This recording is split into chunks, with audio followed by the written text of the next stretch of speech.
Buenos dias. Bonjour. Buongiorno. How did I say it in Portuguese? I need to know how they say good morning in Portuguese.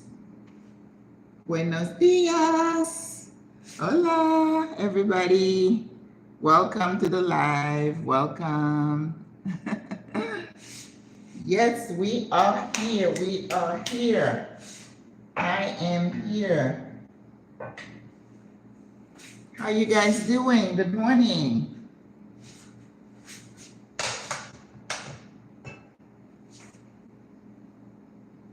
Good morning. Good morning.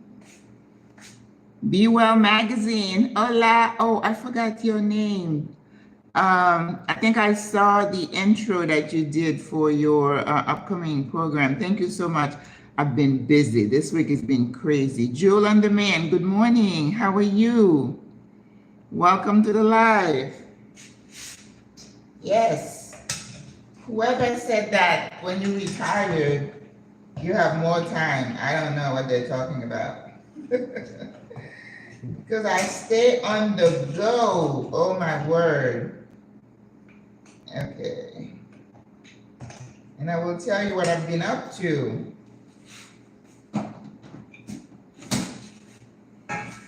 Good morning. Good morning.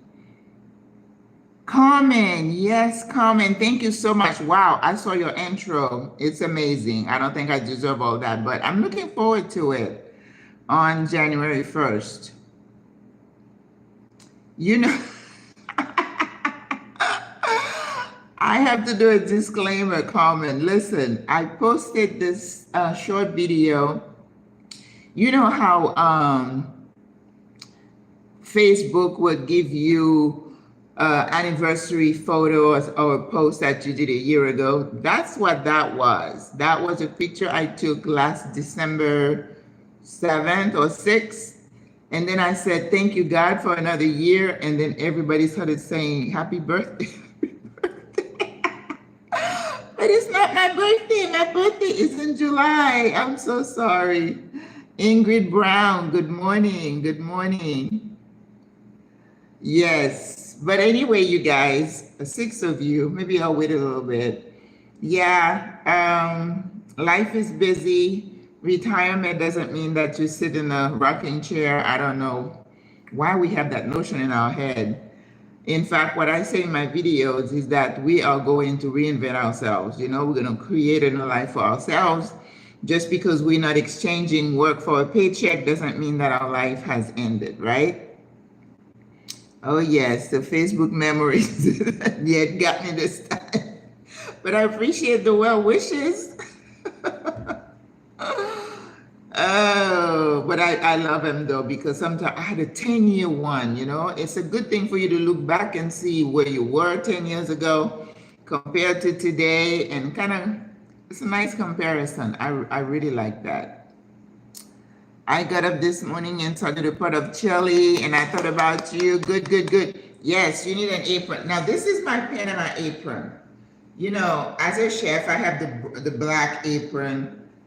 But again, a lot of my stuff is still in Florida. I'm going home in January because when I left last year, it was with the intent that I was going to go to South Africa for 2 years. So, you know, in terms of clothes, I gave away a lot of my nice clothes. But then I came back sooner than, you know, than I thought. So I have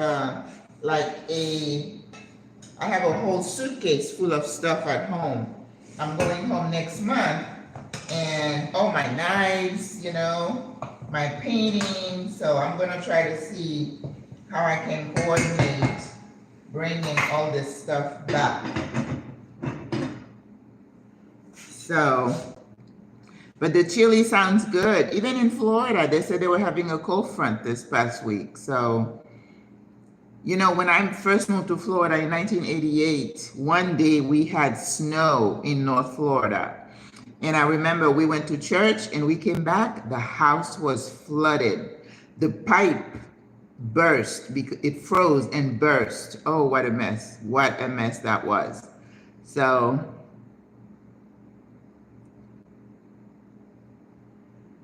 it's not, but you know, it's like when you're in school, You learning knife skills, and that's big in culinary school.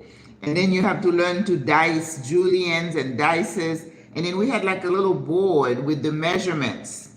When it was knife skill day, you had to go in front of the chef and he'll say, cut this zucchini in 1/4 inch dice. And then they took that little board and measured the size of your cuts. So I remember I was like, oh my God, I'll never get this. I'll never get this. And then one day I started cutting and I was like, boom, boom, boom. I'm like, oh, I'm doing it. So keep practicing. Before you know it, you're going to get it. Good morning. Good morning. I'm in Panama. Thank you. You're nervous but extremely inspired by you and others. You know what? Panama, I tell people, it's a spiritual connection. If you have that feeling when you visit Panama the first time, you're going to make it, right? That doesn't mean you don't do the work that it takes to see, am I a good candidate? Am I ready to relocate? And make sure your heart's in the right place. And you guys hear me say all the time, don't make a relocation decision solely based on emotions, right? It has to be the right decision for you. Now, I am not talking about people moving here with small kids. I can't relate to that because I don't have small kids, because my audience is older, single, retired ladies, which is what I know, which is what I did. So I can tell you about people in my age group, right? I can't relate to digital nomads. And I hear some of the ladies saying, well, I spent 2 months here in Thailand, 2 months in Mexico, a month here. I'm not that type. I can't live out of a suitcase. I need a home base. I'm a homebody. I need a home. I love to travel, don't get me wrong, but I don't want to be on the road all the time. To me, that is not fun, right? I love being in my own house, in my own, environment, sleeping in my own bed. I love that. So, all right. Let's talk about what we're doing today. Oh my word. This is going to be an interesting day today. I did the poll. Oh, let me unhook this. Oops. Hang on. Okay. I did the poll and I said, do I do the succotash and the grilled fish? And you will probably saying, enough fish, enough. So today, good morning, Russia. Okay. Right now I'm studying that Panama relocation guide. Like it's a college course. Well, that's the way to do it, Joe, because you need to know. And listen, don't stress yourself out. You're not going to know everything before you get here. A lot of things you're going to experience when you get here, but you need to know the basics. And as you're doing your studying, remember that this week, my last video was about a quiz about Panama. You want to go to watch that and take the quiz just to test your knowledge, okay? Buenos dias from Brooklyn, hola. Oh, I love Brooklyn. No small children, yes. Be well, that's good. If I were to, I think it's a little bit more complicated if you have kids. A lot of people with kids are in Coronado. Some are here, but Coronado has a very good international school. And so it's not as easy for kids, right? And I think it's even easier for guys. I remember when I moved from New York to Florida, the group of the ladies, good morning, Veron. The group of the ladies, we kind of got together and started a sisterhood like we're doing here. Because, women, we are emotional beings. We need connections. The guys, what's most important to them? Their work. They associate their personality, their happiness, who they are with the work that they do, not us. We do to a certain point, but we need connections. We need sisterhood. We need people to be around, to talk to. That's what being female is, right?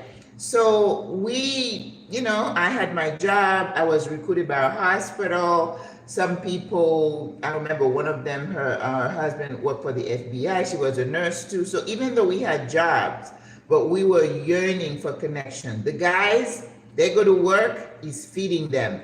Then you give them a golf ball and they're kicking the ball and they're happy. And they could not understand why we were like, oh, we're missing this, we're missing that. They could not get it. So coming here as a guy is probably the same thing. They go play golf, they hang out at the rooftops and they're happy. But women, we need a little bit more. And that's why sisterhood is important. You need somebody just to sit and talk. It doesn't have to be drama, it doesn't have to be anything else, but that's what you need. So understand that. That's why I suggest before, Jewel, you get here, you know, you're here talking to me, you connect, you go on the different Facebook group, you start connecting with people. So in our group, when the ladies sign on and they join the sisterhood, and then like yesterday, one says, I'm on my way, I'm coming. So when she says she's coming, we're like, welcome, come on. So you already have your cheering squad. And then you can call and say, hey, how about that? Can you help me with that? You know what I mean? You need that, I keep saying sisterhood, but you need that group of friends already here on the ground when you get here. It makes the soft landing a little softer, right? Now, there is something called the honeymoon phase, which is very real because in the excitement, the adrenaline, everything is pumping and you're so excited. But maybe after 2 or 3 months here, we're like, what did I do? Remember, you need to expect that. That is part of that's the experience. You're grieving what you've left, and then you need to embrace what you have here. And that's why you have to be intentional about meeting people, not isolating yourself, but don't go crazy either. Because when you come back here, when you land, you're gonna need time just to rest and recoup. So allow yourself that time. Don't just start running 100 miles an hour. You're gonna crash and burn. Don't do that, okay?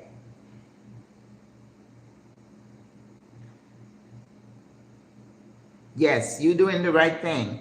All right, let's talk about what we're cooking. You guys asked me to do the Caribbean thing, okay? I don't know if you didn't know it. I was born in Haiti, the Caribbean island. So my cooking skills started there, and I learned how to cook there. And I love to cook. And I think most cooks will tell you they were always in the kitchen with their grandma or whatever.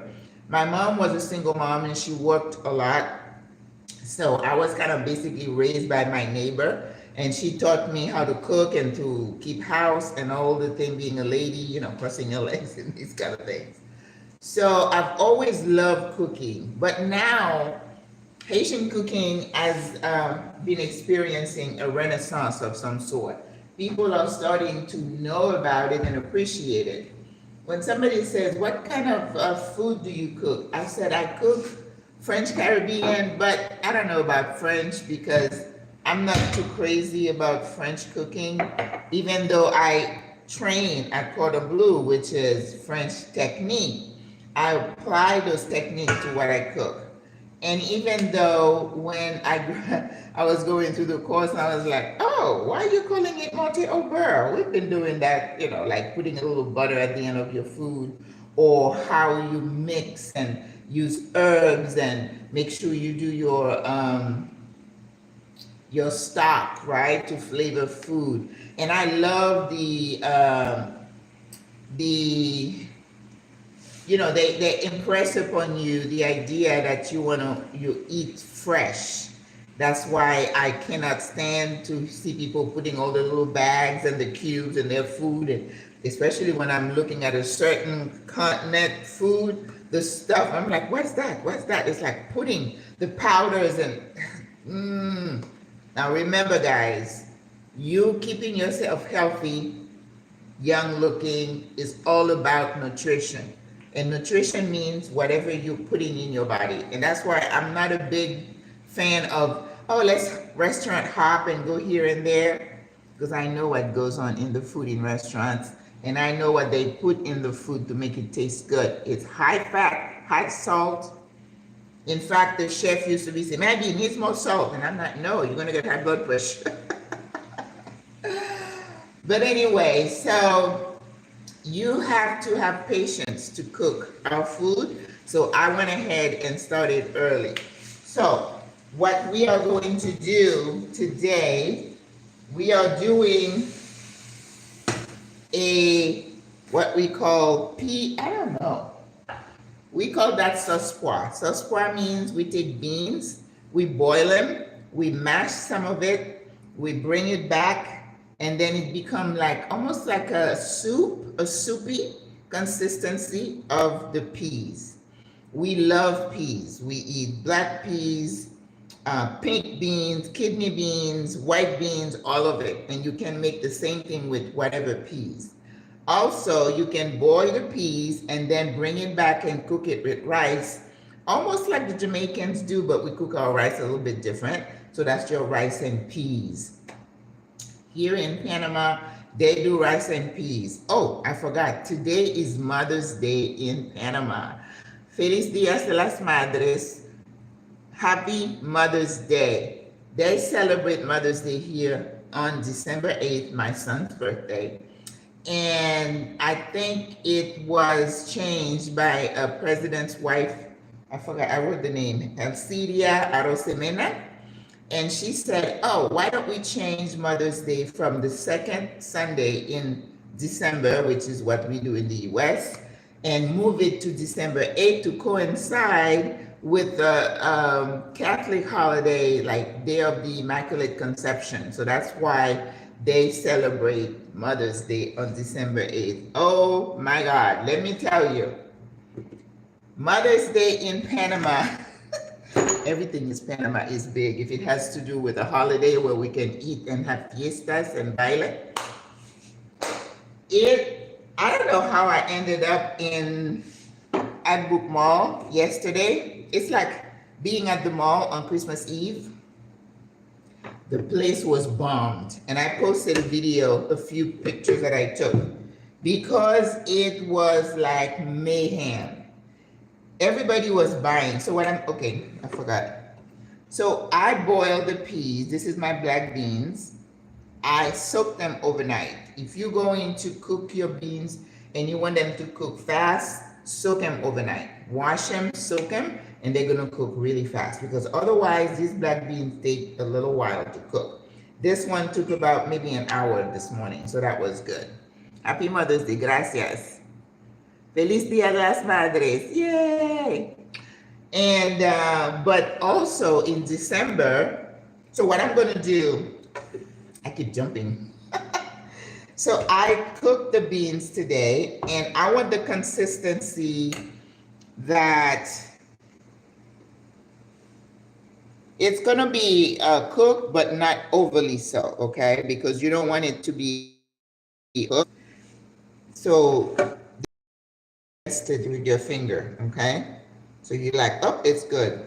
And of course, when I'm cooking the beans, I'm adding fresh garlic. I had some celery sticks I put in there. And I put a couple of bay leaves. Again, remember, if you talk about Maggie, you talk about building flavor, okay? Whatever you're cooking. So now I'm going to bring a little bit more than half of it into my blender, and I'm gonna blend it. I don't have any stock today. I use them all. I'm so sorry. So I'm going to add some water later on.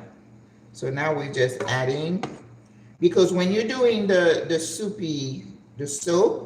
you want to leave some beans whole. You don't want to blend all of it. Now, when I was growing up, we didn't have a blender, so we used a masher. Or if you have a vessel, what do they call that? Pilon, you use the top and then you mash it. As long as you can mash it, it's okay. It doesn't matter what you use. Okay? And then we're gonna strain it, and then we're gonna let it boil and reduce down. Then you season, and then you have this creamy, yummy bean mixture. It's not exactly like Americans make their black beans, because you guys put like sour cream and stuff in it and onions. It's not quite like that. Just watch me do it. Now, I was talking about Haitian cuisine. Haitian cuisine has gotten a renaissance because people are discovering it. And let me tell you, if you've gone to a good restaurant, like in Miami or one of those places, and you've had some Haitian food, you would remember, okay? Now, if you like plain food, like salt and pepper kind of food, you might not enjoy it. All right, I'm putting the water in here. In my, I did show you. Yeah, I added the water to the blender. Okay, I'm leaving this much. Okay, so I'm gonna blend, and then I'm gonna get my strainer. Okay, and I want to do that first because that's gonna take a little bit longer to cook, and then we're gonna get to the meat. Alrighty. All right, this is just gonna pulse. It's not gonna take long.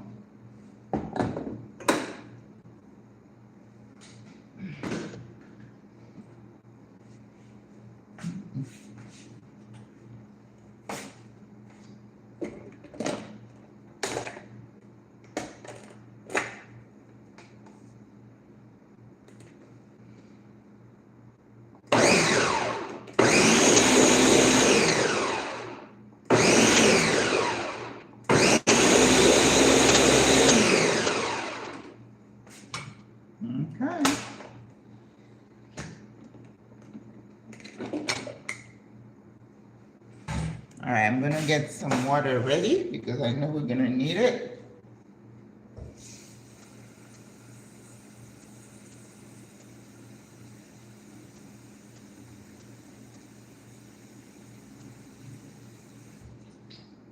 All right.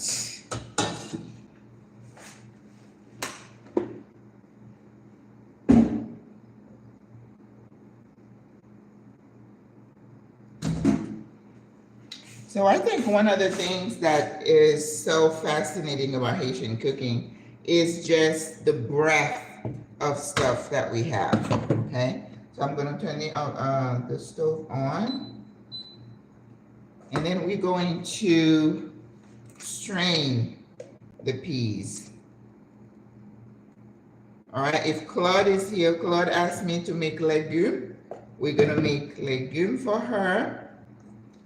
So in terms of, like I say, all the beans that I mentioned, we cook them all colors, okay? And then in terms of peas, we use a lot of green peas, lima beans. Now, I don't have lima beans today, but I have a little bit of edamame left. When I make the legume, maybe I'll add a little bit. I don't know, but we'll see, okay? So we have all the beans, and then you can mix the beans with rice and have rice and peas with all kinds of rice, right? White beans, black beans, red beans, pinto beans, all kinds of beans, green peas. And then here in Panama, white rice is king, okay? They use white rice with everything. We use white rice with bean sauce, right? Chili. Jewel, if you make chili, having a side of a rice would be nice. Sometimes we make what we're gonna make here, what we call legume, which is like meat and a mix of veggies. Sometimes if you do that, you can have it with just white rice without the bean sauce, okay? And then in terms of meat, chicken we use a lot. Turkey, here in Panama, we see turkey, frozen turkey, but they don't have cut up turkey. I didn't see turkey wings, turkey legs. I finally found some turkey legs around Thanksgiving that just passed. And so the pulp, you're gonna put that back. That's gonna be trash, okay? We're not gonna use that. Because you don't want what's gonna be in your sauce to be thick. You want it to be smooth. That's why you strain it. And that's why I tell people, you can't rush perfection. Haitian cooking takes time. So you can't rush it. And if you want to have the real thing, you have to have patience, okay? So chicken, turkey, beef, pork, not so much lamb, but goat meat. Oh yeah, lots of goat meat. So in terms of seafood, oh my God, all kinds of seafood, all kind of fish. And like a true Caribbean, red snapper is king. We also use a lot of mackerel. We don't eat squid, but lots of crabs, crustaceans, crab, shrimp. And one thing that is a favorite of Haitian cooking is conch. Conch. You know, I tell people, when you tell me you're going to the Bahamas, especially if you go on a cruise, I say when the cruise ship drops you off, ask anybody to take you to, or what is it on Friday night? Oh my gosh, now I'm drawing a blank. This is a place where the locals and tourists go to eat fish fry. They call it fish fry. Had the best ceviche there. I came back from Peru. Peru is known for its ceviche, but the best conch ceviche, not fish, was in the Bahamas. It was amazing. You just stand there and watch them do it for you. And they squeeze all that sour orange, and oh my God, it was amazing. You know, I still remember it, and I haven't been to the Bahamas in a while, and I still remember. I'm thinning the water so it's a little bit easier to strain. So you see, I can't be rushing through this process because I know how important it is. Yep, so we call conch lambi. Lambi, you can have it fresh and you can cook it in here. They put some nuts and onions and stuff, amazing. Or one thing that they also do in that cuisine is that they dry meat and dry fish to preserve it. Remember, that's what our forefathers used to do with salt, and hang it and then it dries. But that conch, when it's dried like that, amazing, amazing flavor. Now, I haven't had conch here. I have been looking for it because usually it's pretty pricey, right? But I know in Orlando, I could go to we had an Asian store. I mean, it was Asian, but it had everything Caribbean in it.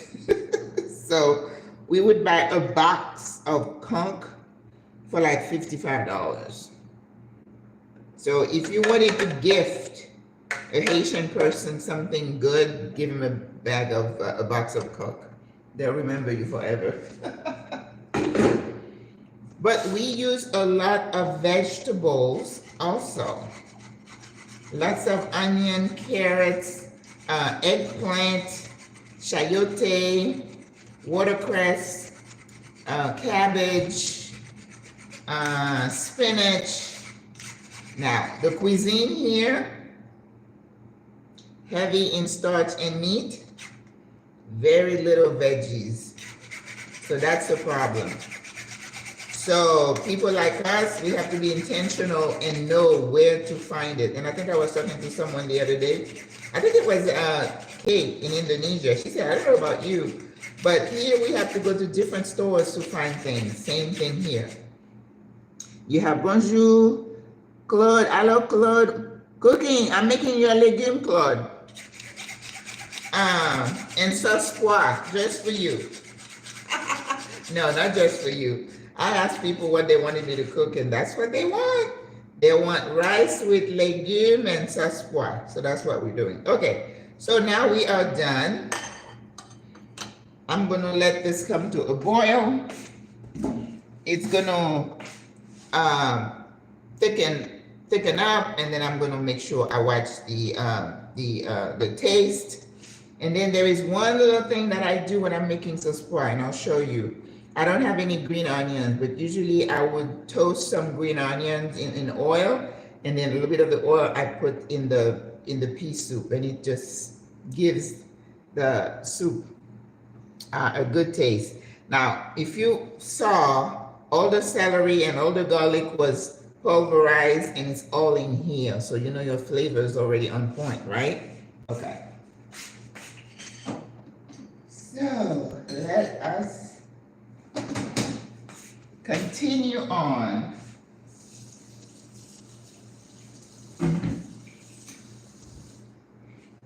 All right, while this is going on, we're gonna get started on the meat. Now, again, for the sake of time, I started the meat. Now, I've heard people say, oh, Maggie, can you show me how to make legume without meat? First of all, I am not a vegan. I am not against meat, but I do know what our meat does to our bodies just because the animals have been injected with all kinds of stuff, and that's what's not good for us. It's killing us, cancer, all kind of inflammatory diseases. So I went whole food plant-based to lose weight, and it's worked for me. So I kind of have to watch myself. But I know animal protein is the best type of protein. So if I could buy meat that is hormone-free, free range, I might eat some of it. But I've been away from it for like 3 years. And I notice whenever I eat a piece of chicken or something, it doesn't sit well. So I'm staying away from poultry. But I went to Peru and I had lomo saltado, which is a dish that they make with some beef. Oh my God. The first place I went is owned by a renowned chef, and the meat was, I mean, even though they were like 4 little pieces like this, that's the only reason I ate it, because I can't eat a steak. And it was cooked to perfection. The thing was buttery and melting in your mouth. The one thing that was bad about that dish is that it's got Chinese influence, and they had a lot of soy sauce, and I'm almost allergic to soy sauce. The salt makes me swell up. Just like I can't eat ham, it's too salty for me. But the beef was superb. So if you can have free range, hormone-free meat, is probably the best, okay? Fish, I started eating fish, but I can't understand, I can't figure out to do legume without meat, because it's like when I'm making a soup, I need the bones, you know, bone broth, been, you know, the rage.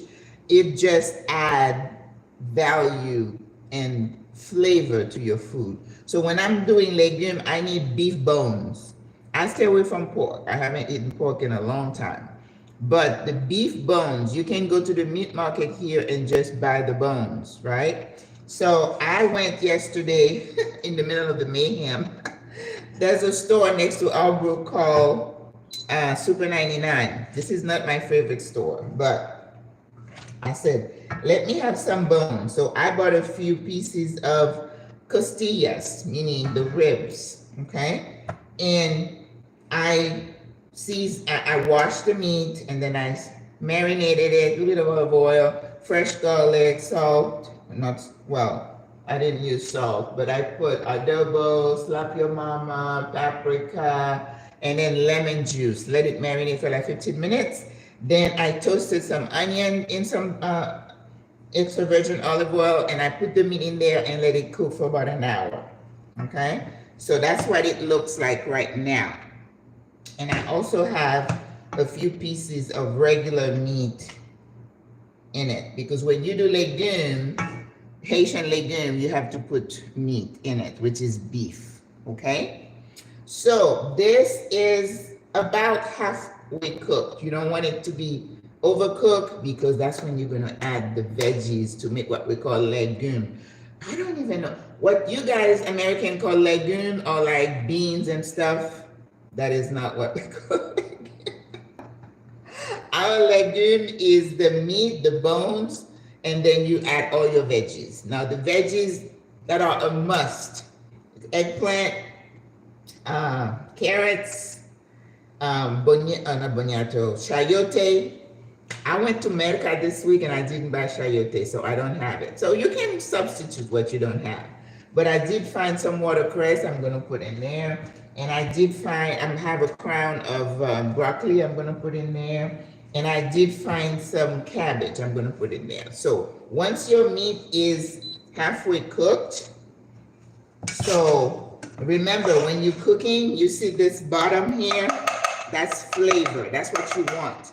Because if I were to just take all the veggies and put some olive oil and then season it, it would not taste the same, okay? So don't judge me if I'm gonna cook. In fact, I have a friend who's gonna take this food today, okay? Because again, this is not the kind of food that I wanna leave around, because I am coming back from Peru. I'm like detoxing. All the stuff I ate, I had to pull back and do my green tea, lots of water, lots of fruit and veggies, and I think I had fish once this week, but just kind of watching. Because with my body now, I can't cheat. If I cheat, I pay for it, then it takes me a month or two to get back, and I can't. I work too hard to get to where I am to go back. Now, in Panamanian homes right now, people have gone to church for Mother's Day. They buy things for their moms, you know, flowers from Colombia. Most of the roses came from Colombia, and cards and gifts. And then they're gonna have a large meal that is gonna be some kind of chicken, ham. They love ham. The government was giving ham for free and cheap for the last couple of weeks, so they're gonna have ham. They do a type of potato salad that they put beets in it, beetroot, and they call it holiday papa salad, but we call it Russian salad, right? Because it's red potato salad. Oh, come on. Can somebody please block this guy? You know what? All right, I don't know. I need somebody to be a moderator for me so they can just block these people on my feed. We don't mean to be talking me any other stuff here. Good morning, prophets. What was I saying? Yes, so they use a lot of what we call guandu, which is a type of beans that starts green and it turns black. So when you're seeing Panamanian rice looks black, that's the guandu. So I said, oh, I can do black rice. That's a lot cheaper. And it was $8.50 a pound yesterday. The rains here has caused a lot of havoc in with people here. Okay, so let's see what we're gonna do here with our meat. I'm gonna let you guys get a close up, okay? All right, so this is my meat. So I'm gonna put a little bit of tomato paste here. Tomato paste is really very common. And you can buy this little thing. It's not in jars. They come in here. And then you can buy, this is like 50 cents. So I'm gonna put a little bit of tomato paste. Yep. Like 2 tablespoons. All right. Because you do want your meat to be a little bit, with a nice color. And remember, there's a lot of heavy Spanish influence here. So in terms of the meat you're gonna see on Panamanian's plate today, it's gonna be rice with guandu. And they put coconut milk in their rice, which I like. This is eggplant that I had cooked, okay? In Panama, they don't have the big eggplant. They're a little bit smaller, but they're still good. So I cut them up. So I'm gonna put the eggplant first. Let it cook a little bit. And then I have carrots, cabbage, and I have some peppers left over. So I'm gonna, after this cooks a little bit, so let me put a little bit of water, and then up the heat. let it cook. The smaller you cook these, they're gonna cook a lot faster, okay? And then this is gonna take a little time, but with the beans, we're gonna be about the same time, so we're gonna watch it. And I have a little bit of rice left, so I'm gonna cook that for my friend, but you know, I don't keep rice here because I don't wanna be tempted to eat it. I bought quinoa from Peru, which is, I love quinoa. And it is so abundant in Peru. Alrighty. So that's what we're doing today. Let's see if you have any question. My beans are cooking, so I'm just gonna leave them. We're gonna let this cook for like maybe 10 minutes. And I have some pero. Pero is what they call the watercress here in Spanish. And yesterday, or when did I go to America? I was able to find, I found okra. Yes, ñahu, which is what they call okra in Spanish. You know, if you want to improve your vocabulary in Spanish, just find a section. You know, if you say, I'm going to learn about the body, or I'm going to learn about the kitchen, or I'm going to learn about the vegetables, or I'm going to learn the fruits. That's the best way. Just find the words, write them down, and keep repeating them. That's a good way to let yourself improve your language. So what I'm going to do with the pero, I'm going to take the big strong stems.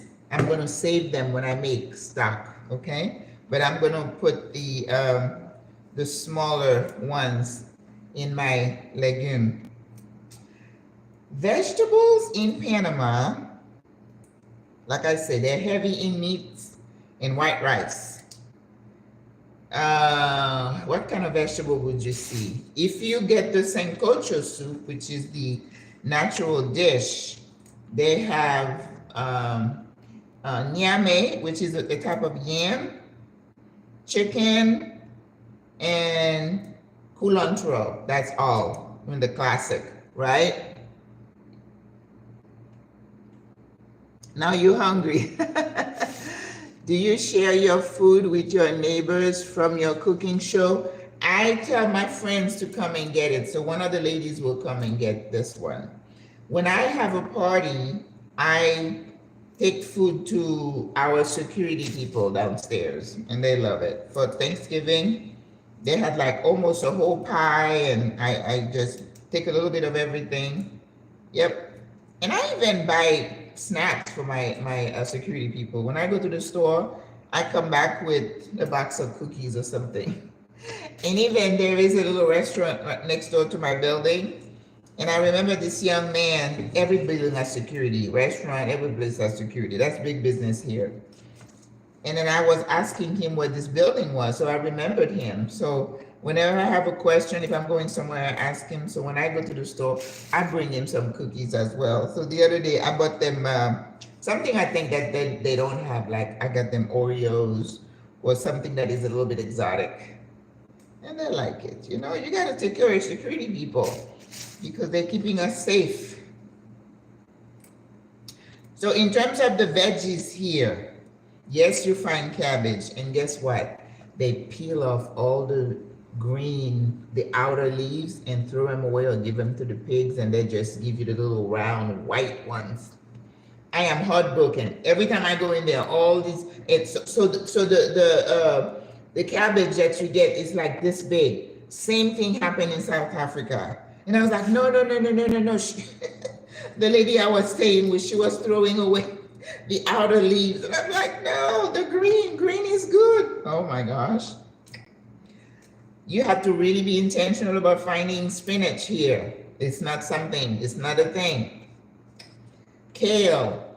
I think the only reason you can find kale at Reba Smith or some places because of us gringos, because that's not things that they eat. Okay? So that's why I said you got to be intentional.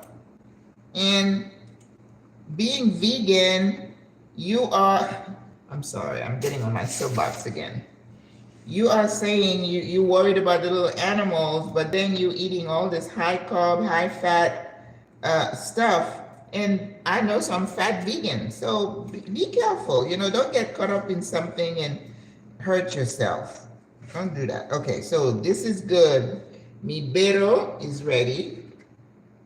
I'm gonna save the stem so that when I make stock, I'm gonna boil this with carrots and bay leaves and make more stock. All right. Sancocho. Yep, chicken, niame, and culantro. Oregano. Yes, I forgot oregano. I put corn in one time, and somebody took me to task. He's like, well, the classic sancocho is just niame and culantro and chicken. Yeah, I forgot the oregano. Thank you. Any other question? Yeah, the diet is definitely a concern here. Watercress was my favorite as a kid. I used to ask my mother for the greens with the little sticks. Yeah, I mean, it's not my favorite because it's so peppery. I love spinach. And I was able to find kale, but kale is not a favorite of mine. I like it in my smoothies. Yeah.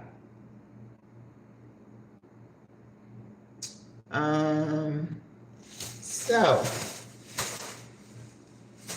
I bought some plantains. I only bought 2.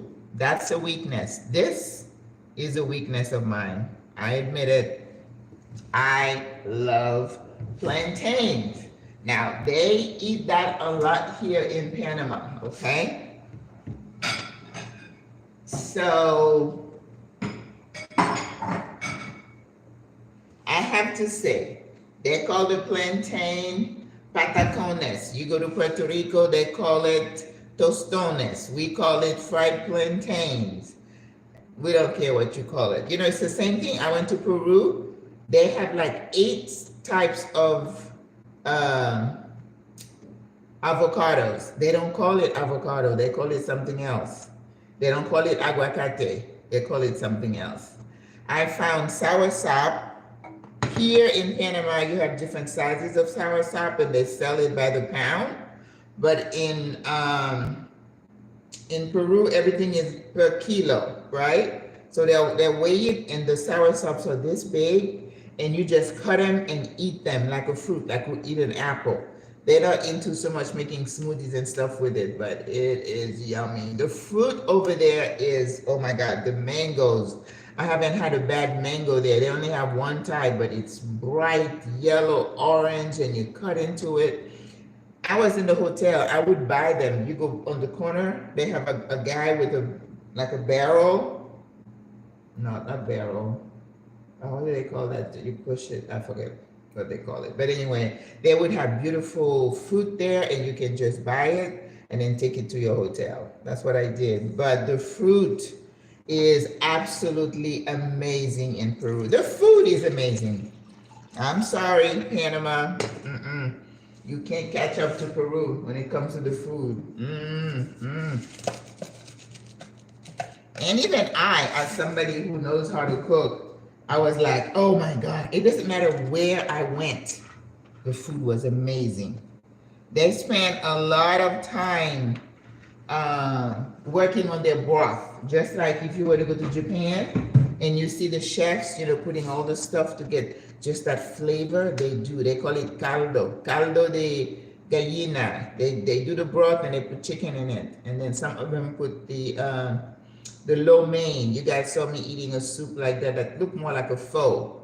You say caldo de res, caldo de puerco, whatever. And then they use a lot of the animal organs, and they have heads and tongues and stuff in the caldo. And I'm like, I'll stick with the gallina, and then even then, it didn't sit well with me. So, I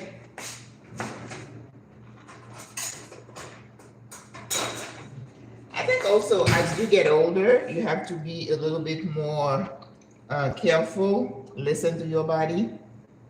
And I'm just putting a little bit of salt water with vinegar. In Panama, though, they cook their the plantain, the platanos to make the patacones. They do a pretty good job. And even if you go to, I don't eat street food usually, but when I was walking Parque Omar, which is one of the famous parks here in town, and on the corner, like in the morning, you'd see somebody with a little cart, or sometimes it's like a little truck, and then they have like food, and people get their breakfast there. They get this fried bread called hojaldre. Oh my God, with coffee. That's why I just stay away, because you're really gonna hurt yourself with this stuff. Oh my gosh. Hmm. And you see me, I like my plantains to be like that, just starting to get yellow. To me, it's softer and it cooks faster. So I'm gonna put some in the oven, and by the time my food is ready, I'm gonna have some tostones on the side. Would it be difficult in Peru as a non-Spanish speaker? Probably. Probably. In Lima, I didn't see a lot of foreigners who look like me. There are a lot of visitors, right? But a lot of them were from Europe.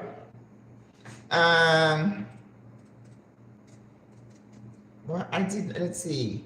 Yeah, I went to the restaurant. Nobody spoke English.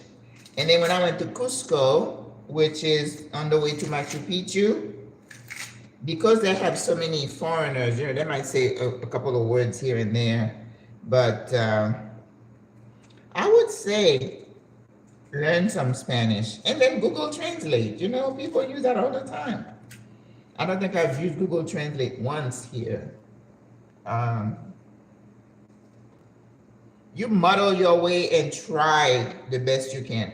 It's a lot easier in Panama City, okay, because you have so many people here.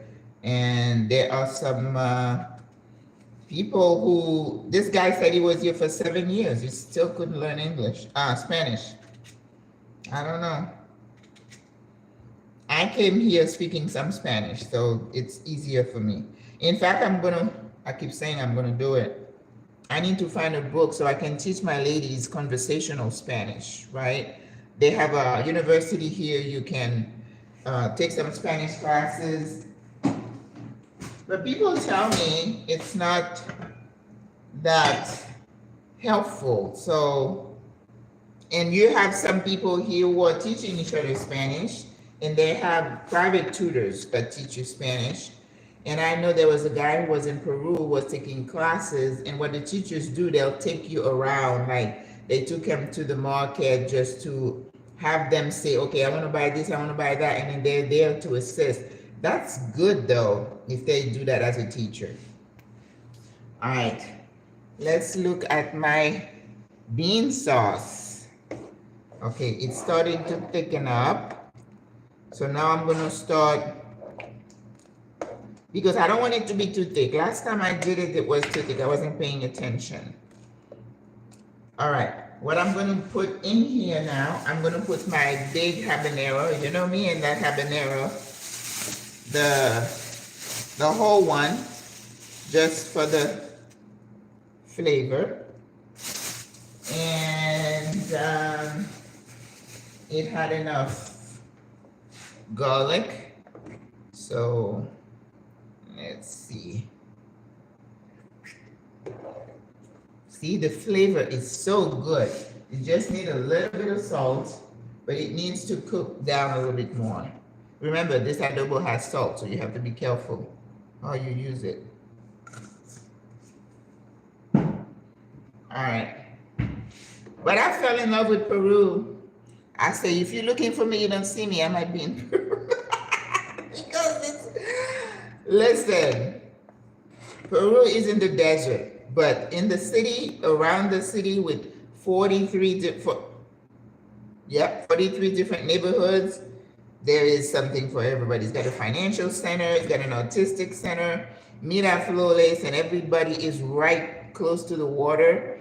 I think it doesn't matter where you are, within minutes, you're at the beach, that huge Pacific Ocean. They do have the rainy season.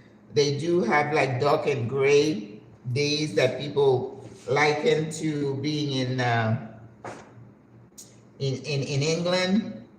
But then it's cold, so you get to wear boots and leather jacket. You get to dress up a little bit. In Panama, you don't get to dress up because you're hot all the time here, not in Boquete. So you don't really get a chance to wear anything fancy. You know what I mean? If you go into like the opera or you go to dinner or something, but it's still so casual, right?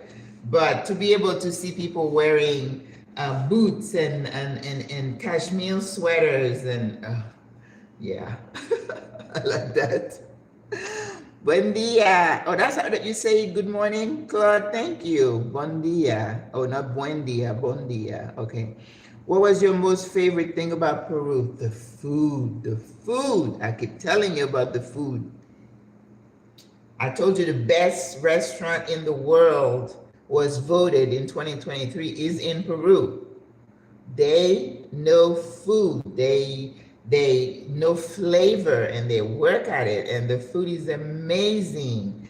I drove through field of corn and blueberries and some things they have to import, like apples, I believe. But they make up for it with the rest of it. They have like passion fruit, and they have another, Claude, you would know it. They have a grenadine. Yes, with the seeds. We just peel it and just eat it. You know I was in heaven, right? Okay, so let's look at our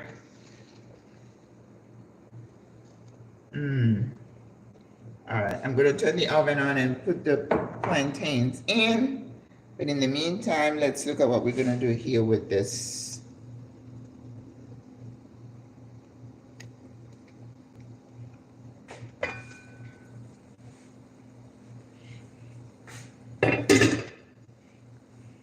All right.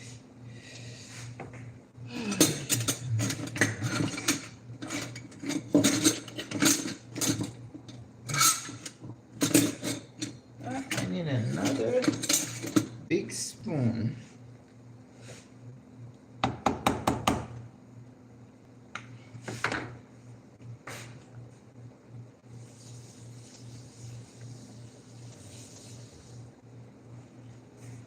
All right, so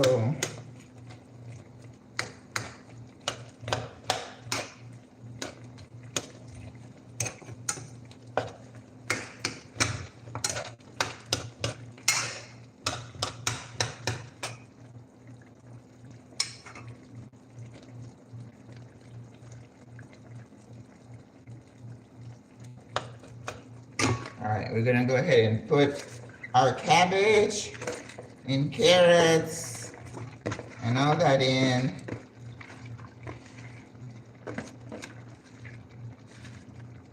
That's what I said. You can't rush perfection.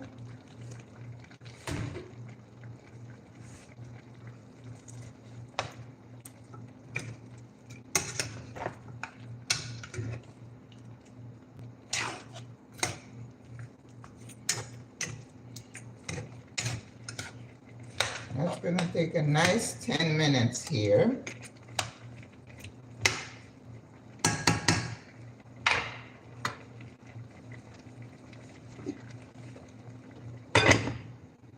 All right. So let's go back. I'm going to rinse that's going to be the last one I put in. And then I'm going to put the broccoli in there as well. Cut the broccoli small. Now the broccoli, I think I'm going to put it last because you know how broccoli cooks fast. And I don't want it to lose its color. You know I'm obsessed with color. I don't want my veggies to turn into something different. Oh, major pet peeve, green beans looking brown. Oh my gosh. That's why when I was in the States and they would, what Glory? Didn't they have a brand called Glory where you could buy canned what is it, kale and other thing and greens. Yuck. And again, I'm saving this for my stock, okay? And I'm like, no, no, no, no, no. You can't serve that to me. There's a little restaurant right next to me. It's more like a diner, and I'm not a diner kind of person. But one day I was sitting here, I was hungry, and I ordered a fish. And then with the fish, of course, I didn't want any rice. I said, can you have us have a vegetable? And they brought vegetables that look like they're 100 years old. You know, it's probably from a can. Oh, I was so upset. I'm like, ew, that's terrible. You eat with your eyes. Your food needs to be appealing. Okay, so don't scrunch. When you sit, you cook your food, you sit and you're looking at it, it should be pretty, it should be pleasing to the eye. Then your brain sends a message to your mouth, you start salivating and you want to eat. If the food looks good, okay? But you know, people in the food industry, they're trained to do that.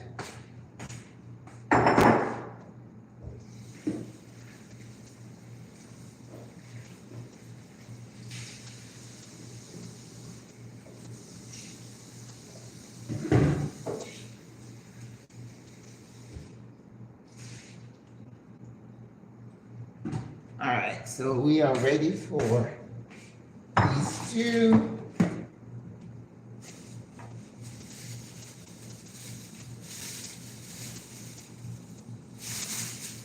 Okay, so we are going to make the oil that I mentioned. We're gonna cook it in here, and then we're gonna add some of that oil because there's no oil in this in these beans.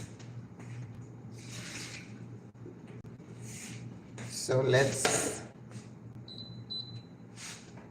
chop some onions. Ideally, you want to do this with green onions. And that's my little trick. And my little cousin who lives in Miami, she's always like, oh, Maggie, you make the best sospwa. I said, well, that's my little secret here.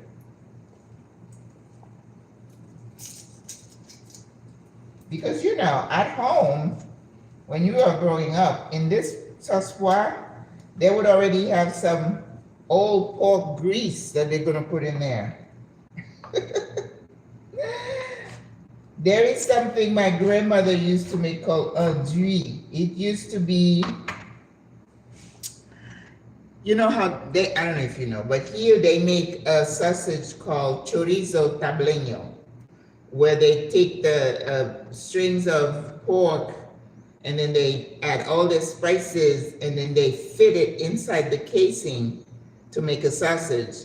And then when you go to the food market, you can buy the chorizos, and then you either cook them or grill them, and they're yummy because the seasoning is on point.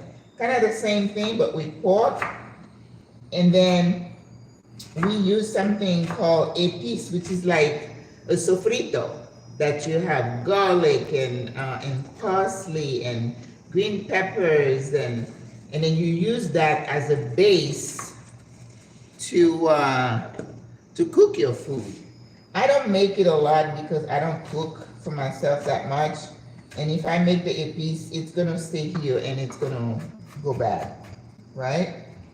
But my grandmother used to make that. So whenever we're cooking like rice or anything, Abroad-SWRA, we used to call it. And boy, oh boy, the smell thing was so bad.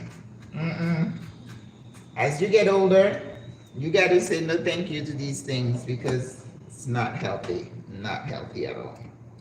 And that's why I said I was doing a variation of some Haitian food, because I mean, you see how I cook, everything is healthy, but they use a lot of Maggie in Haitian food, lots of Maggie. Maggie is the The bouillon cube, I don't use that, even though my name is Maggie. I don't use that because it's not healthy.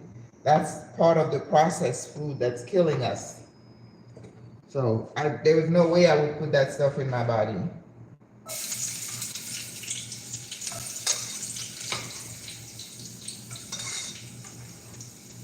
So I'm using onion, but the best thing to use is green onions, okay? They don't have a lot of green onions here. I saw a pack at Merca Panama, and I think the guy told me $8. You know, the rain is really messing a lot of people up. I saw a little small bunch of cilantro, $4 this week. And I was like, no. Culantro, which is the flat leaf one, abundant here. You can find it anywhere. But when he says $4, and I'm like, what que pasó? He's like, la lluvia. Everybody tells you the rain is messing everything up. So, nope. If it's that expensive, I don't need it. I can do something else. Okay? So I am cooking this onion.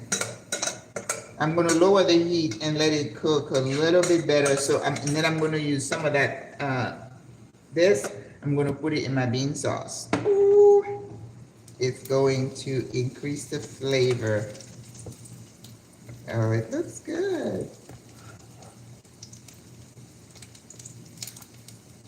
The other thing I can put in my beans, I can do a bouquet. I told you guys about the bouquet garni. Now, when I did not find the cilantro, I should have bought the Spanish parsley, but I did not. So what we're gonna do now, we're just gonna add some thyme. I'm just gonna add some thyme to it, but I'm gonna wrap it because I don't want it to disappear in the beans. Oh, that looks good. All right, hang on.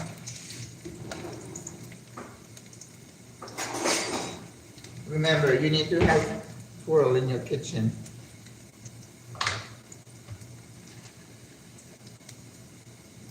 So, we're gonna...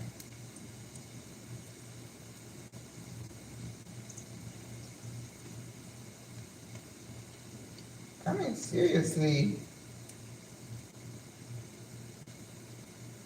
I find time, but sometimes I have a hard time finding it too. I think it's amazing. I think it's amazing the difference and the variation that you see in all these Caribbean countries. But it all comes together, you know? People say Jamaican food is the best. Some people would say Trinidadian food is the best. Let's just enjoy. Who cares? I'm not going to argue with somebody about whose food is the best. Does it matter? Okay, so I'm gonna put some of that onion in my beans. I'm gonna put all the onions in there. And then the rest of it is going to cook my my white rice. Okay?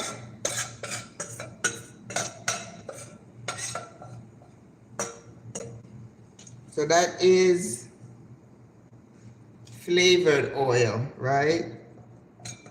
Now, you know I'm how much I love herb oil, you know, for bread and other things, but I don't need rosemary in this bean. I don't, okay? So now I'm gonna put some water and cook our white rice.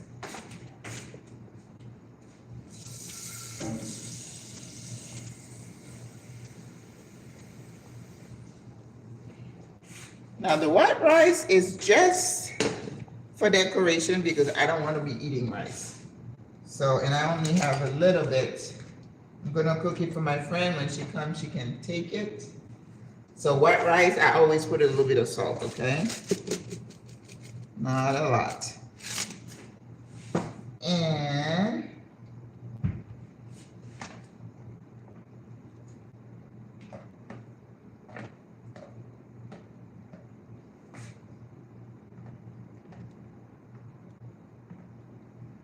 But in Haitian cuisine, we also use a lot of different kinds of plantains.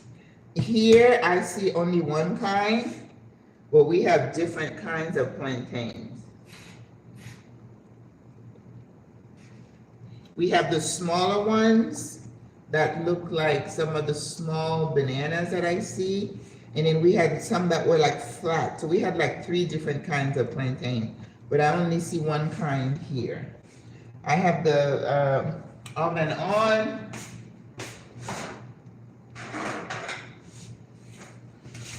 And we're gonna put the plantains in there.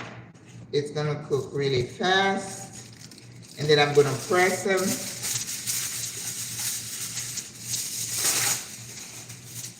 You can also do the smashed potatoes like you do plantains. Remember last week we did the roasted potatoes? You can cut them a little bit bigger, toss them in that herb oil, roast them, and then just flatten them and then bake them again. Experiment in the kitchen, you guys. Don't be afraid to experiment, okay? Because that's the joy of cooking, you know? Somebody would start with one recipe and then you add one item or you take something off and you come with a whole new recipe. And I tell people, that's what it is. All right, but I do want to make that succotash, which is a mixture of corn, lima beans, some tomatoes. What else did I put in succotash? But with me, I thought I would do a little bit different. I would add a little bit of my marinara. I always have marinara in the house because when you're hungry and you don't have anything to eat, you just take the jar, take it out of the freezer, put it in the fridge, it will thaw out, and then you can just toss some pasta or quinoa or whatever. So, you know, when my kids were growing up, when my kids were growing up, I used to always have, you know, peanut butter, jelly, Chef Boyardee, that awful thing I used to feed my kids. High C, bad stuff I used to feed those children. I'm so sorry, Lord. I used to feed those kids that junk food, but I didn't know any better. And I'm like, oh my God. I used to buy the High C, the gallon, and then I would buy the little, you know, the little pocket thing that they would suck on. And it was just bad, bad, bad. All right, I'm putting a little bit of, little drop of oil on these plantains. Now that is a weakness. If you put plantain in front of me, I'm gonna eat it. There you go. And like I said, I don't eat on the side of the road, but when you come out of Multi Plaza, the fancy mall, there is a little lady there, and I'm ashamed to say, sometimes she'll cook some plantains, and I'm like, ¿cuántos por un dólar? How many? She's like, 12. So you get 12 little plantains for $1. And as I am crossing the road to go catch the bus, I'm snacking, which is not something Panamanians don't eat on, you know, on the road. This is major faux pas, but you know, you just sneak a little thing in here, people won't see it. Definitely not on the bus. Oh my God, that time just did it. The taste. Whew. All right, come on. And that is the one that takes the longest. So my rice is there. I'm gonna wash it. Multitasking.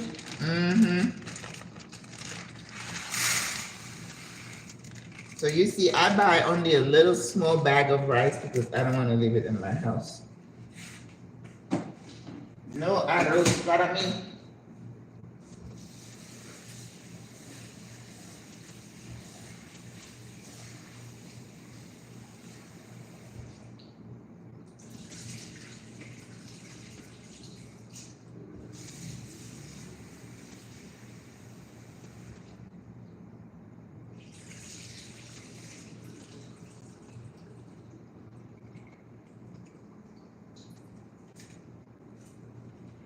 I think I'm gonna start a series on food, Panamanian food. You think it's a good idea? Showing you what Panamanians eat for breakfast, lunch, and dinner. I am not a cook, alas, but you're giving me things to do. You're welcome. And I think one of the things some of the ladies in our group want some cooking lessons, so I might do some. And if I do, I'll record them, teaching people how to do basic things. I'm thinking, on a Sunday, you may want me to do some French toast, some pancakes, which nothing that I would eat. So maybe I'll take them downstairs to the guys.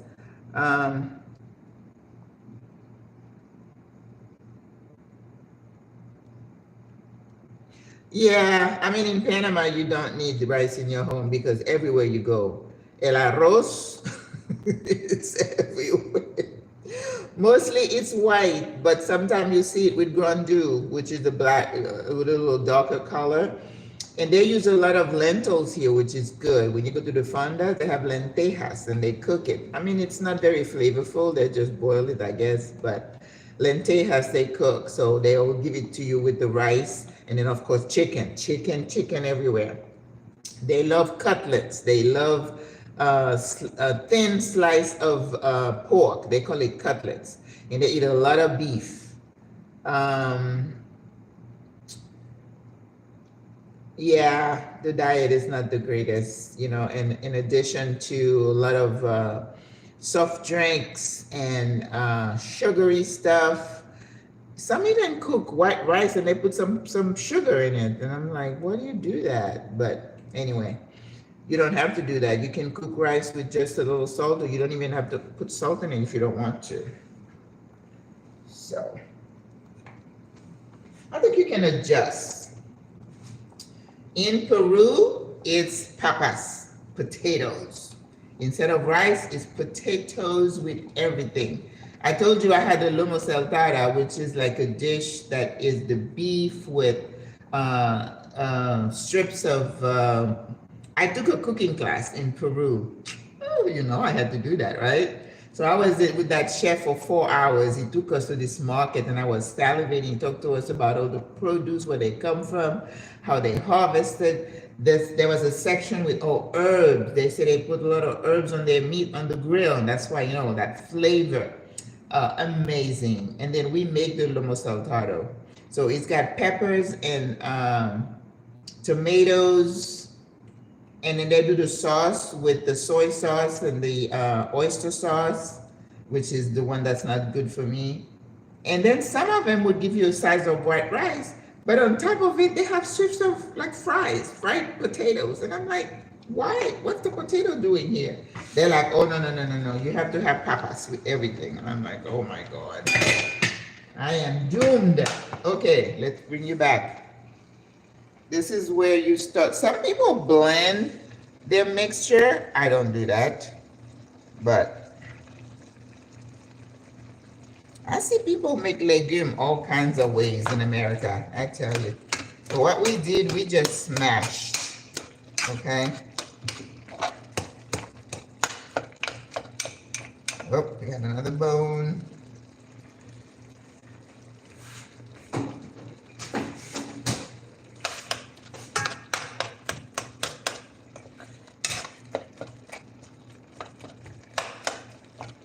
Now, I did not use all the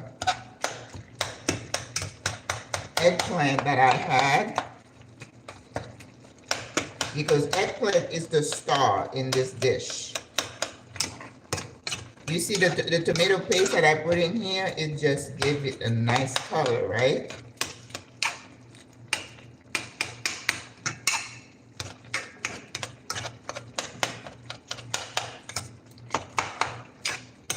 All right, now I'm going to put my big,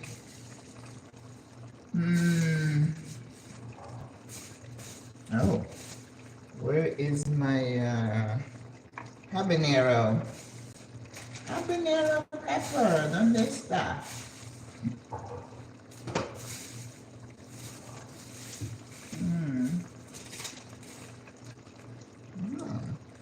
Okay. Okay.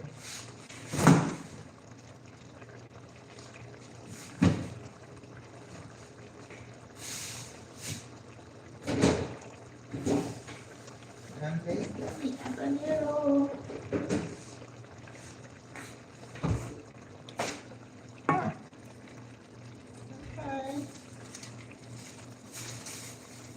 Don't see it.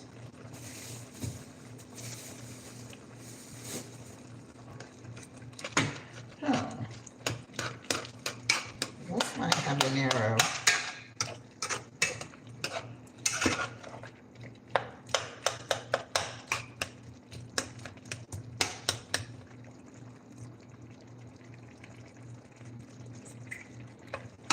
Oh, it tastes so good. Oh my gosh.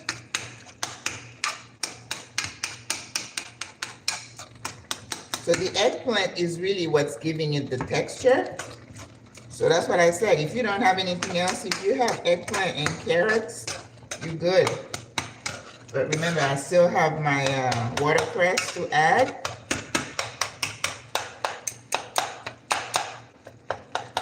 Now, Claude, some people would cook the veggies on the side, put it in the blender. I don't do that. Nope, nope, nope. No, senora. Because what you do want when you make this dish, you want that mix of color. You want green and orange and yes. And I think one of the challenges of making legume is putting too much water in it.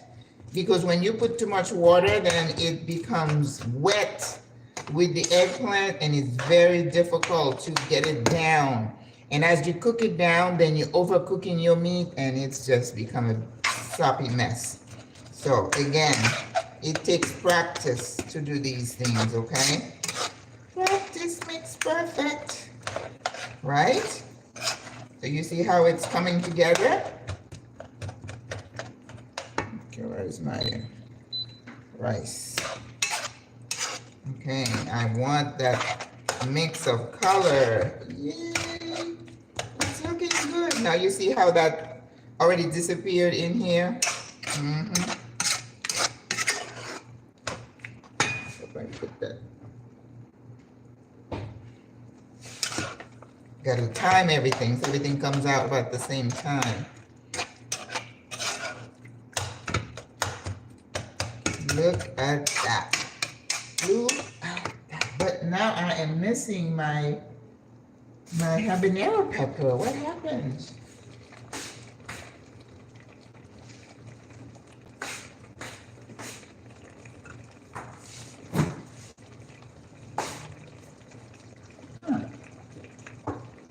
Okay, so we're gonna put the broccoli in here. I'm gonna cover it for a second while I try to figure out what happened to my habanero pepper. All right, my rice is ready. The water is boiling.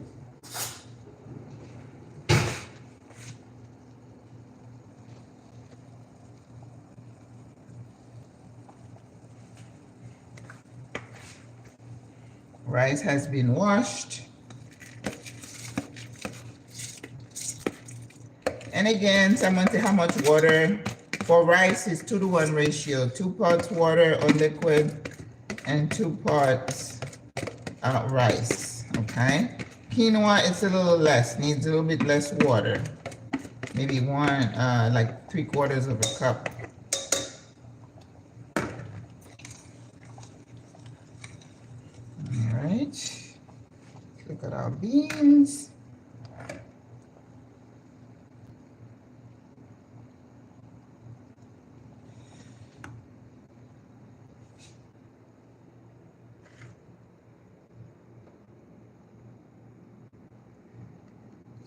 Sorry.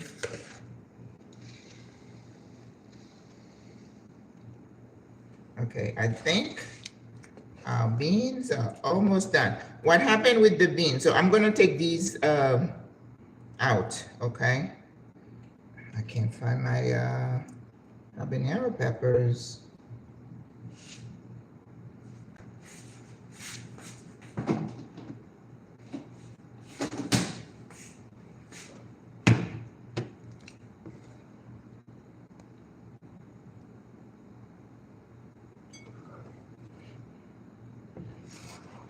Like just for a little bit.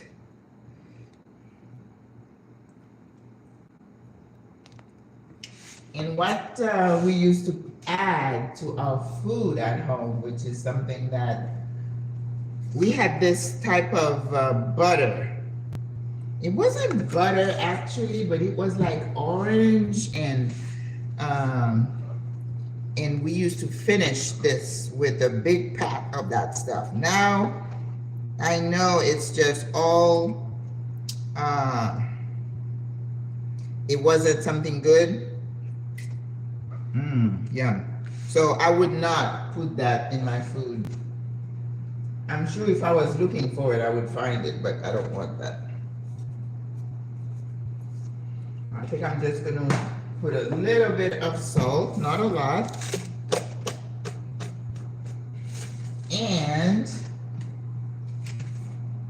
a squeeze of lemon, just a squeeze. That's it.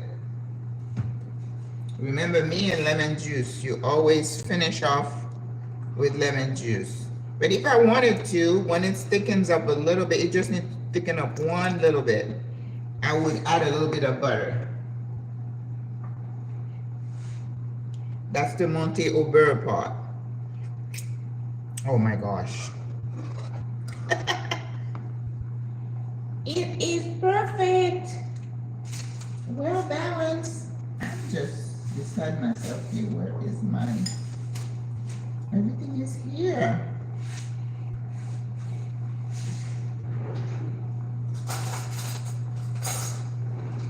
Okay. The rice. Yep. Perfect. It's gonna be done in about 10 minutes. My plantains. Okay. Now, so we're not going to be looking at the beans anymore because they are just simmering down, okay? So now the one that we need to doctor is the legume.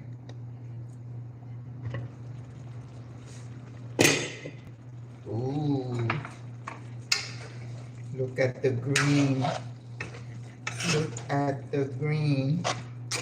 You see how pretty it is? That's what we want. All right, so now we're gonna taste and make sure.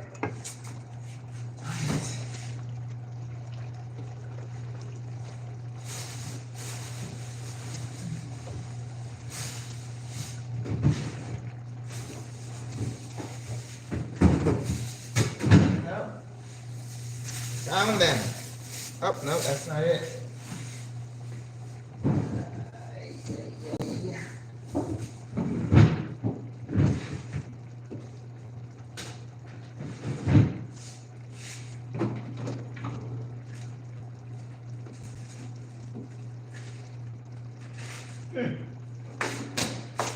Okay, this is crazy.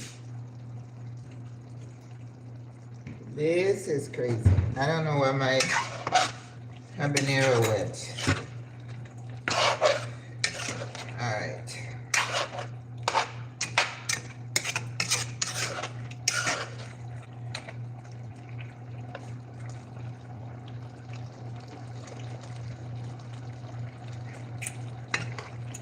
Okay. It tastes really, really good. I'm gonna put a little bit of culantro, a little bit of fine herbs,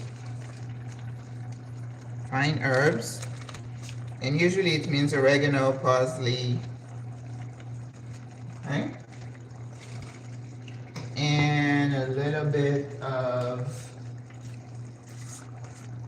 you know, my friend is Southern, so she doesn't eat a lot of heat, the one I'm gonna give the food to, so I don't need to be worried about adding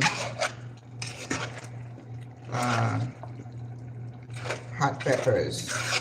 But this legume, and you know what else we can add to this? Sometimes you put like a few blue crabs. Oh my gosh, it just elevates the taste.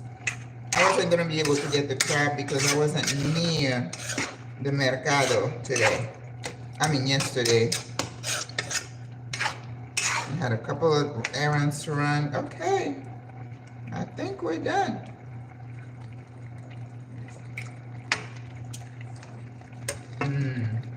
All right, you know I'm gonna squeeze some lemon juice, right? Okay. And a little bit of paprika.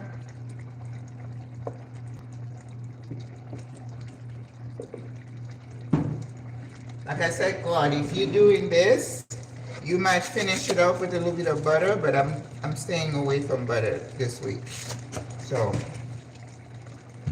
but you can do that.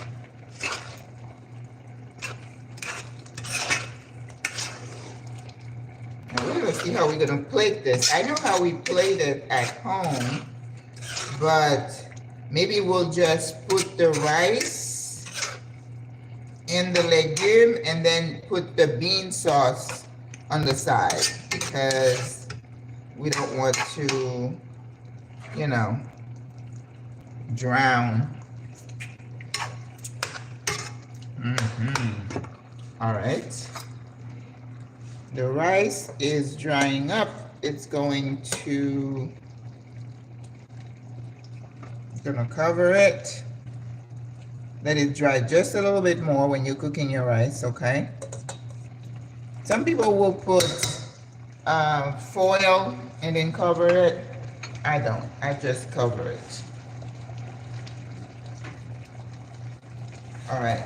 My plantains are good and ready. Everything is happening at the same time.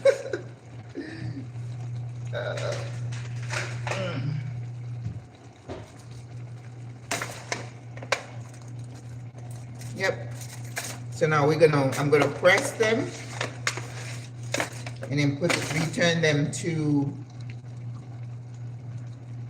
Now ideally you wanna let them sit for like a few minutes, but we don't have a few minutes. So we're just gonna pick them up.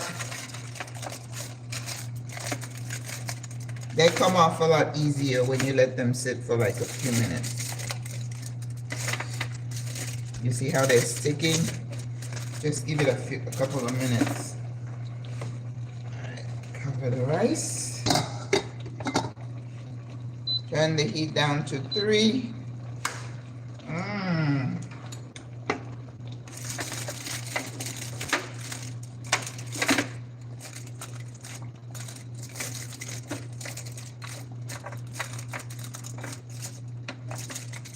Vamos.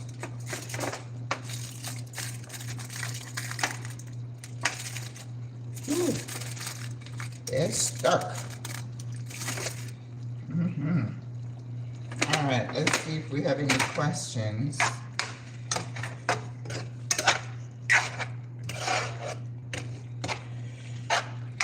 So I'm gonna leave the heat on and for the little bit of liquid that's here to kind of dissipate. But let me tell you, you have a heaping of this with some white rice, it's the life, okay?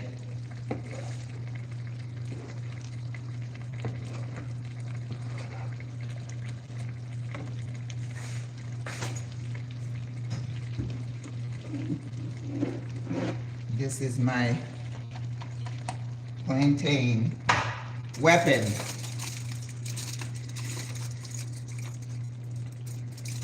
Almost.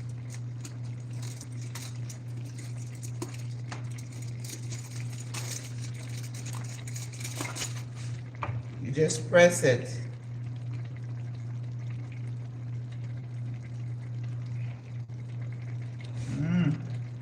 And I'm gonna put it back in.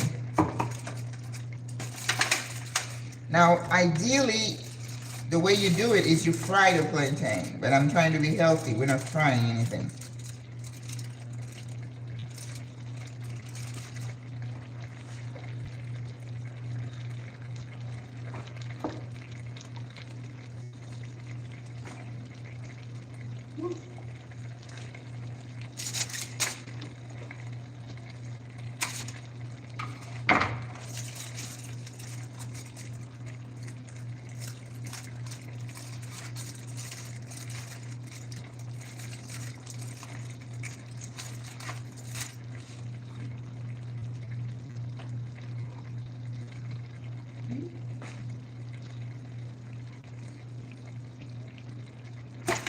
Now, my stuff at home looks different. It's just two sides like this, and then you just flatten in between. But here, I could only find this one.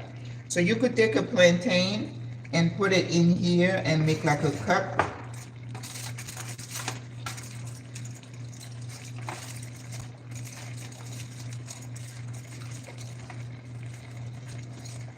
So let's see if I put this in here, what it would look like. Oh, I don't like that. So I can't wait to get home to get my stuff.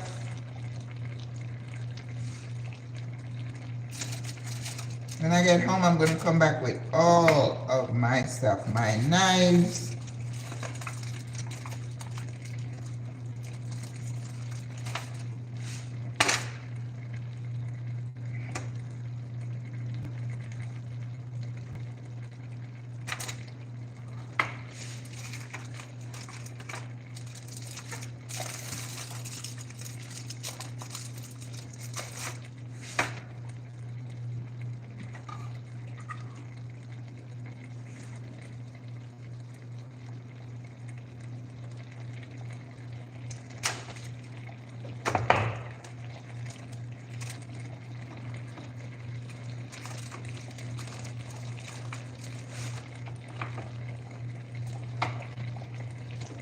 All right, so let me just do these so we can just plate.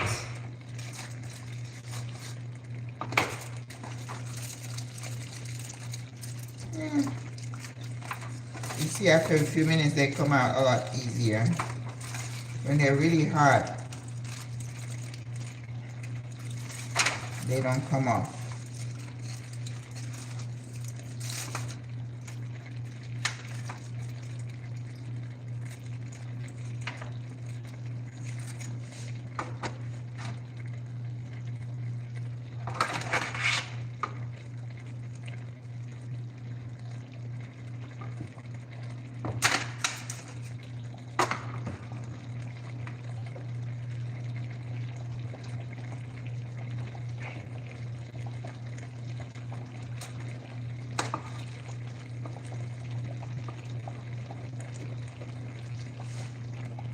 Yep, I haven't had a bad tostones here at all. Everything has been really good.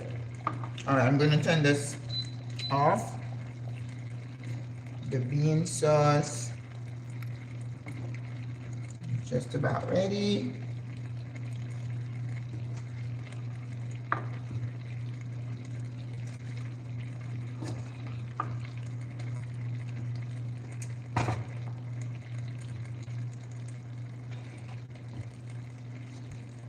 All right. Well, I went ahead and did all of them.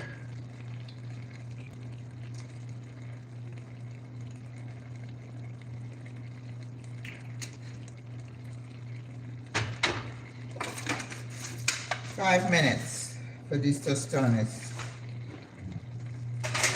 You don't have to put the oil. I think somebody had asked me how to make it without the oil. You don't need to put any oil in it, but it would be kind of dry. All right, this is our legume is done. Like I said, you could put some crab meat, and some people put that conch in there too. Oh my gosh. Yes. Imagine this with conch and crab. Wow. But you know, I have to adjust to what's available to me. All right, let's see if you guys have any question, because the rice is just about done. 5 minutes, we're gonna plate, you guys. Remember what I said about this kind of food takes time. So it's not something you just kind of whip up. You gotta think through it. What is that utensil? Which one? This one? This is a tostone presser, right? Like I said, if you go to the US, you'll buy one that is just two of those tied at the bottom, and then you just press the cut plantain inside, it flattens it. If you don't have that, listen, I have used a cup. You could use the bottom of anything, just flatten it. You don't need to have that if you don't have it, because depending on where you live, you may not have access to it. I can smell this good food all the way in Brooklyn. Listen, girl, you have many Haitian restaurants in Brooklyn. Just Google it and go find yourself a plate. Now, you know what's coming? January 1st. Oh my God, January 1st, Carmen is gonna have me on her show, but I'm gonna get up earlier and make our soup. I don't know if you know about soup jumeau, which is the squash soup that we make on January 1st. Now, it doesn't matter where you are in the world, you're gonna have to have soup jumeau, okay? So I'm gonna make Feliz Dia de las Madres, gracias Edima. Oh yeah, happy Mother's Day, yes, gracias, yes. So we're gonna make, this is a soup, the same kind of meat, but I use the calabaza squash, which I am in love with here. And they have a lot of it. I went to America and I bought half the squash, $1. Look at that color. You get the seeds out, you take the big shell out, and then you boil it. Then you add water, and then you strain it just like I strained the peas, so you get the nice orangey color. And then you put all your veggies. For this one, we use carrots, cabbage, Italian parsley, not rutabaga. I always forget how to say this thing in English. Navette. It's like a very light. And then we use radishes and potatoes and small potatoes. And then at the end, when it's done, you add some pasta, like spaghetti type pasta. We eat that all day long on January 1st, which is Independence Day. And with some good bread, that's what we eat all day. So I have to make it. Wherever you are in the world, you're going to have soup jumeau. Oh, gracias. Your accent tells me that you cook the best food. Parsnip. No, it's another one. Not parsnip. Navette. It's like this big, and then it's got like a little bit of a purplish color. Julian Demand, thanks and happy Mother's Day to you. I wanted to celebrate in Panama. Oh, that's okay. Well, most of us are celebrating, we're double dipping like Charlotte just said, because we celebrate Mother's Day at home and here. All right, guys, we're just about done. Ooh, so we're gonna plate this baby. I'm gonna take a picture of my legume so I can post it. So that's why if you are anywhere, you need a dish like this. You cannot cook legume in another pot. It's just not gonna come right. Just like if you're doing rice and peas, you need an aluminum pot. Those you can find a lot of places. I even found this here.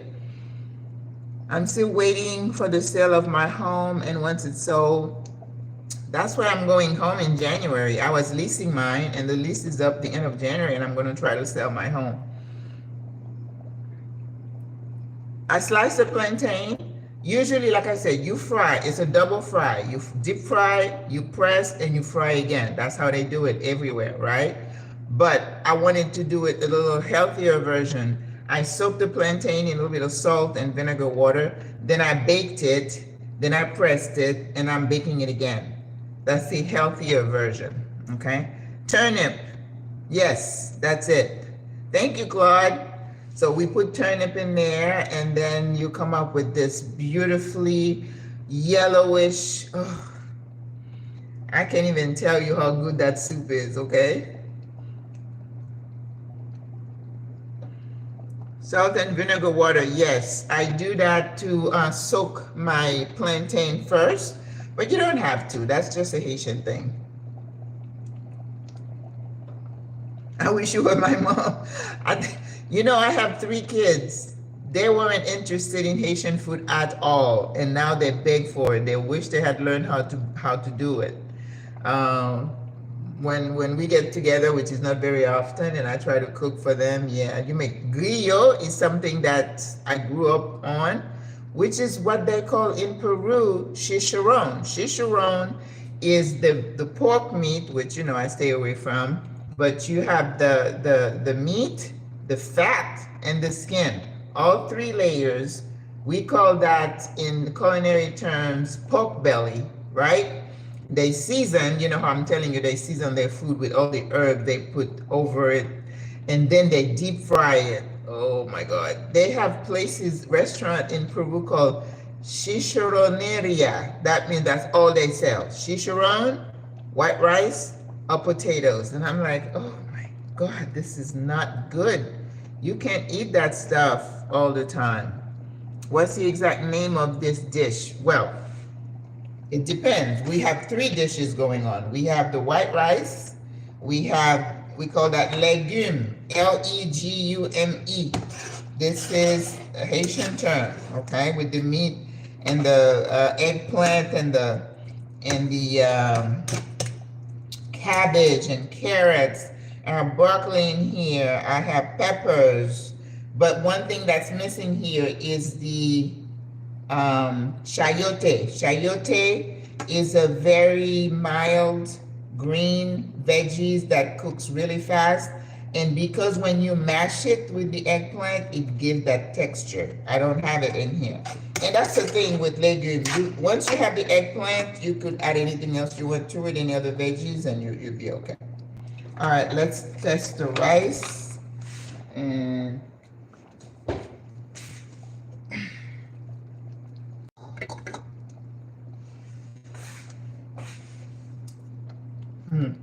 no,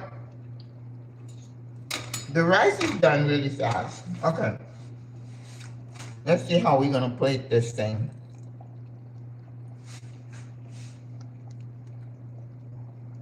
I don't usually eat breakfast, but I'm probably gonna eat a little bit of this.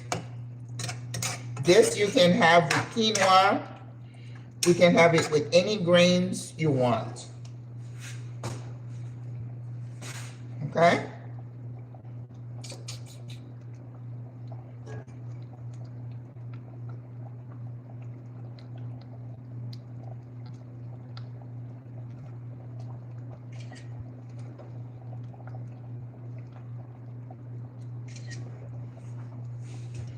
So we are going to,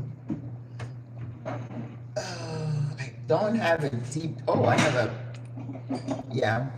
I'm gonna put the bean sauce in here. Turn this heat.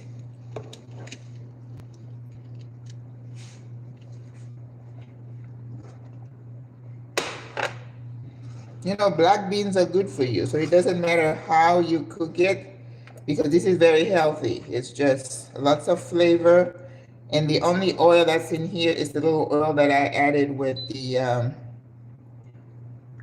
onions. And like I said, you want to do it with green onions, ideally. Okay? You left a little bit of the beans whole. Okay?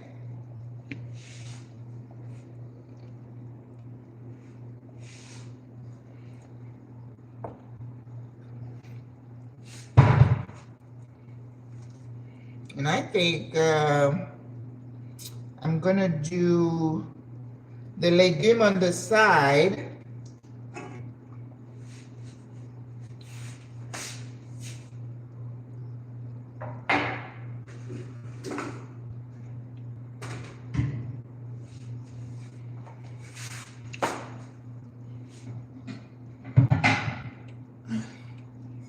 Okay.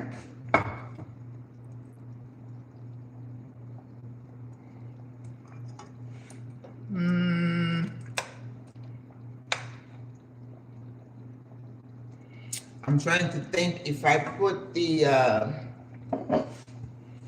meat on one side and then set the rice.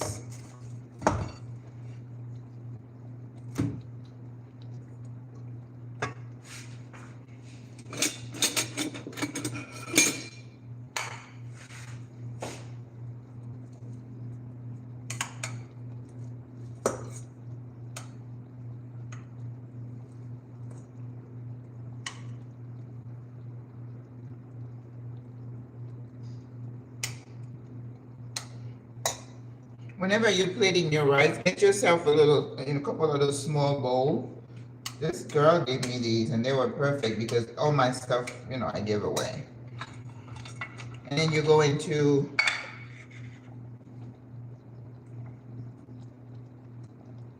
right?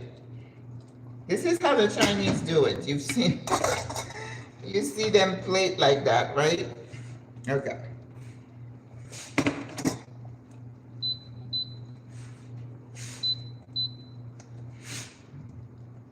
Okay, I think everything is just about ready at the same time. Woo-wee. Yum, yum, yum.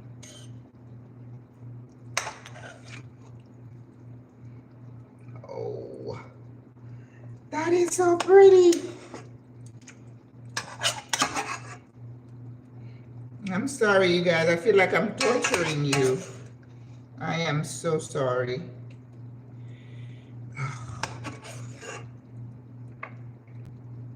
That is so good.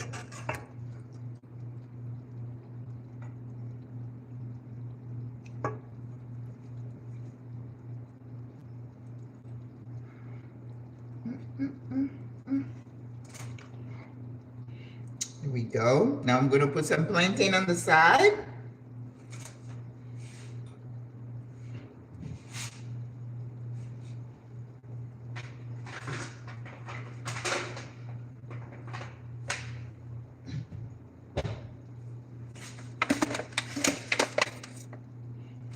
Please don't think I'm torturing you.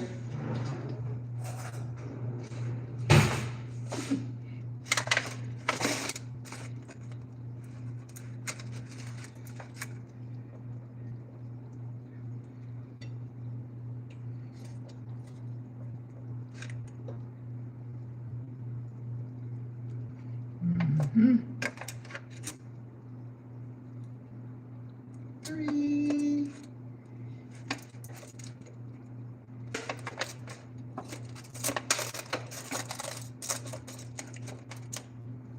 Now remember that the plantain ideally is fried. We're just not frying anything. All right. So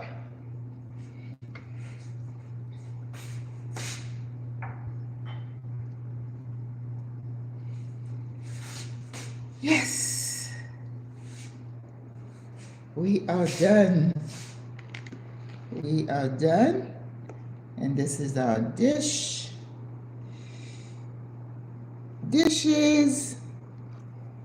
And you got your bean sauce here. So you're gonna get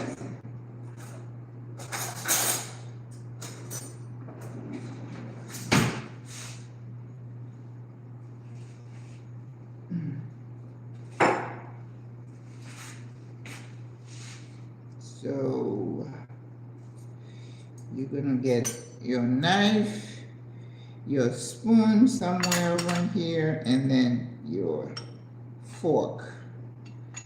And then this is, or also known as sospwa. Pois means beans.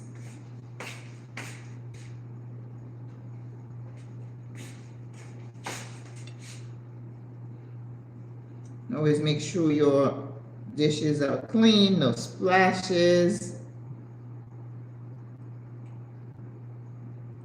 They used to be graded on that kind of stuff. Okay. How about that, guys? Doesn't that look good? Oh my gosh. Yep. But it's a labor of love. I'm going to love it this week to buy an apron. Good for you. Get an apron. Even without the apron, you can cook.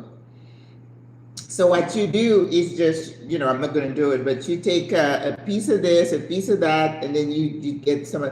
Usually when we cook it at home, we have the peas right here. I just didn't want to have a big mess, but that's what you do. And this goes with this and this. Oh, Yep. All right, guys, any question, anything I can answer for you? That's what you wanted. That's what you got.